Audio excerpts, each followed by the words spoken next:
Clean it for just $9. What I'd like to see.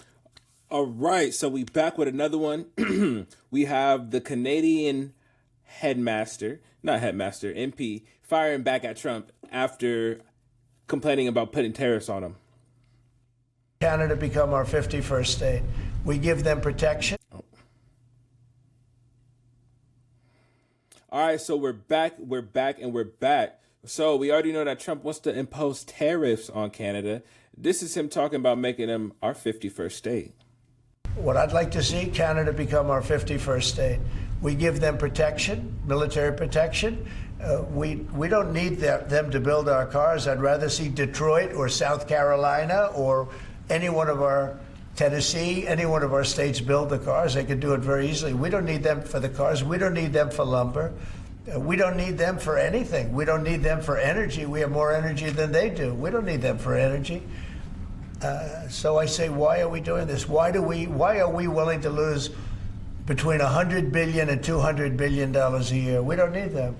As a state, it's different. As a state, it's much different. And there are no tariffs. So I'd love to see that, but some people say that would be a long shot. If people wanted to play the game right, it would be 100% certain that they'd become a state. And we're joined now by Charlie Angus. What does that mean, play the game right? Like, of sovereignty? How do you play the game right? If you're already a sovereign nation and you're saying you want to come in and take over, I'm not saying I'm here for it or against it. I just don't understand, like, what he means by it would be very easy and simple if people wanted to play the game fair. He's a member of the Canadian Parliament. You heard him there, sir. What I'd like is for Canada to become our 50th. The look on dude's face is like, why y'all even bring me here for this? First state. He said it before. He just said it again moments ago. Your reaction? Well, what President Trump also said is that the tariffs will not come off until we give up our birthright and our sovereignty to a convicted predator. That is never, ever, ever going to happen. So what Donald Trump has done is unified Canadians in a manner I've never seen before. And while Americans may be waking up to the tariffs, we've already started the pushback. People in Kentucky, did you know that your biggest export market for spirits is Canada? We just took everything off the shelves. California, did you know that the largest purchaser of wines in the world is the liquor agency in Ontario? You don't get any more California wines in Ontario. Elon Musk, our premier, just canceled a $100 million deal today. Canada is getting ready for this fight because we know that he's erratic. It may be this week, it may be next week, but there's a huge actual boycott going on in grocery stores, ordinary people stopping me on the streets. Nobody is buying anything that comes out of the United States right now because we understand this is a threat to who we are as a nation. There are also Republicans. See, and this is what Trump is trying to tell y'all is the reason he's doing this. I'm not trying to be like, oh, yeah, he's right. But you see how he said they have unified and stopped buying stuff from here?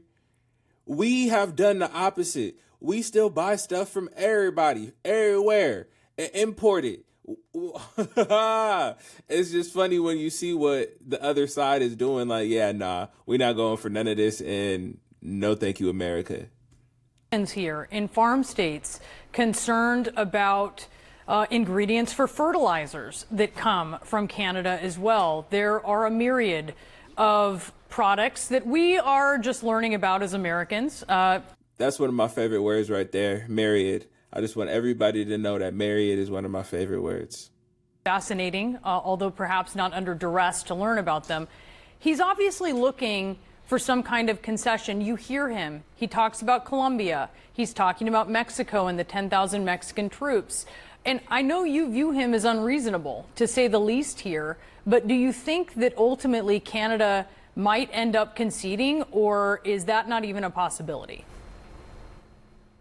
Well, I think the issue is that Donald Trump is claiming Canada's a narco state. The man's a liar.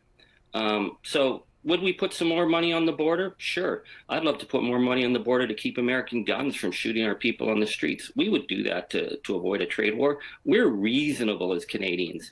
But when you have somebody threatening our sovereignty, well, we're hunkering down for a fight here. So yes, for people in the grain growing belts, potash from Canada is essential. For the tech people, critical minerals, we've already had our BC Premier talk about shutting off the critical mineral flow. Wood, you need that. But the big issue, and I think it was raised by some of your previous panelists, auto. The auto sector is so integrated that within a week, even without the retaliatory trade pressure from Canada, you'll start to see Lansing, Toledo, Bowling Green start to sputter and go down, because this is just-in-time delivery. Our whole North American economy is based on this. So that Donald Trump thinks that Canada is his biggest enemy, the guy wouldn't stand up to Putin. He gives a feather to China, but he's going to pick a fight with us. Well, if that's the way it's going to be, we will be there pound for pound. It's going to hurt us a lot, but the American people are much more divided than we are right now, and we are unified. So we wait to see what comes next. And that's pretty much what I was saying. Is from the way he's talking about it, he's like, the whole nation has already decided that we're going to do everything in our power to use our power. Whereas like over here as Americans, we look at the TV and say, oh, let the politicians figure it all out. But in the meantime, let's get back to our consumerist ways. See this call, or hope to see soon what comes of it. It's supposed to take place in about 45 minutes. Would you say then that Canada is going to call his bluff, or is already calling his bluff?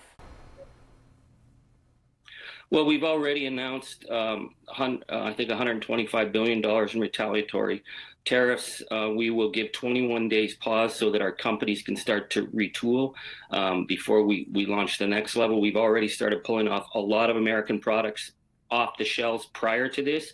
I'm hoping that our prime minister will cut a deal. I think with Donald, it's so important that he looks like he's won something. I mean, this isn't gunboat diplomacy. This is really, I don't know, like Al Capone in his syphilitic period trying to do a shakedown. So, yeah, we'll make concessions on something that, you know, he can write a press release about.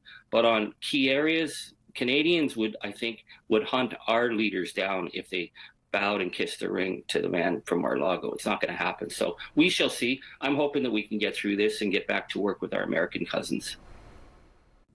This is so funny. He's throwing so much shade. He's talking smack, but he just ended it so politely. And there you have it. Canada said, nah, dog, we not going for it. The 51st country, that sounds absurd. Protect the border, okay. Let's not talk about messing the money up, because we could play that game too. And it's funny because he said it will hurt us a lot, but they still gonna go for it because you're not messing with their sovereignty. I can't say much. He stood on what he was saying and the way that it seems all of Canada feel. Well, let's see.